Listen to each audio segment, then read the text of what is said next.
ಶ್ರೀ ಕ್ಷೇತ್ರದ ಬಗ್ಗೆ ಅಪಪ್ರಚಾರ ಮಾಡಿದ್ದಕ್ಕೆ ದೂರು. ಧರ್ಮಸ್ಥಳ ಪೊಲೀಸರಿಂದ ಸಮೀರ್ ಮೇಲೆ ಎಫ್ಐಆರ್.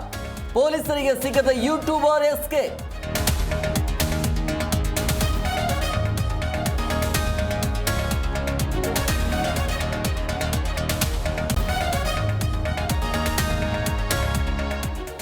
ಧರ್ಮಸ್ಥಳದ ಮಾಸ್ಕ್ ಮ್ಯಾನ್ ಬರೀ ಕಳ್ಳ ಸುಳ್ಳ, ಅನಾಮಿಕ ಗುಂಡಿ ತೆಗೆಯುವ ಶಕ್ತಿವಂತೂ ಇಲ್ಲ.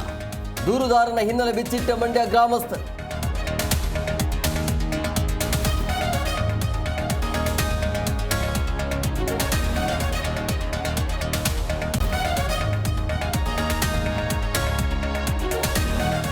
ಕಲಾಪದಲ್ಲಿ ಕೇಂದ್ರ ರಾಜ್ಯ ತೆರಿಗೆ ಬಗ್ಗೆ ಫೈಟ್. ನಮ್ಮ ತೆರಿಗೆ ಆದಾಯ ಕೇಂದ್ರ ತಗೊಂಡು ಹೋಗ್ತಿದೆ ಎಂದು ಶಿವಲಿಂಗೇಗೌಡ ಹೇಳಿಕೆ. ಬಿಜೆಪಿ ಆಕ್ಷೇಪ, ಸದನದಲ್ಲಿ ಗದ್ದಲ.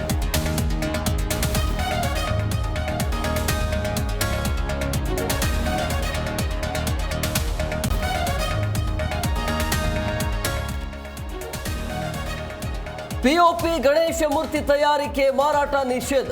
ಪರಿಸರ ಸ್ನೇಹಿ ಮೂರ್ತಿಗಳನ್ನೇ ಬಳಸುವಂತೆ ಸರ್ಕಾರ ಮನೆ. ಬೆಂಗಳೂರಲ್ಲಿ ಸಚಿವ ಈಶ್ವರ ಖಂಡ್ರೆ ಹೇಳಿಕೆ.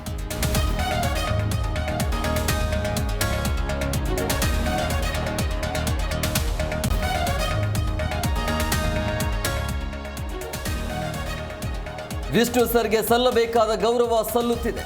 ದರ್ಶನ್ ಜೈಲು ಪಾಲಾಗಿರೋದಕ್ಕೆ ನನ್ನ ನೋವಿದೆ. ಜಿ ಕನ್ನಡ ನ್ಯೂಸ್ ಜೊತೆ ನಟಿ ಸುಧಾರಾಣಿ ಅಳಲು.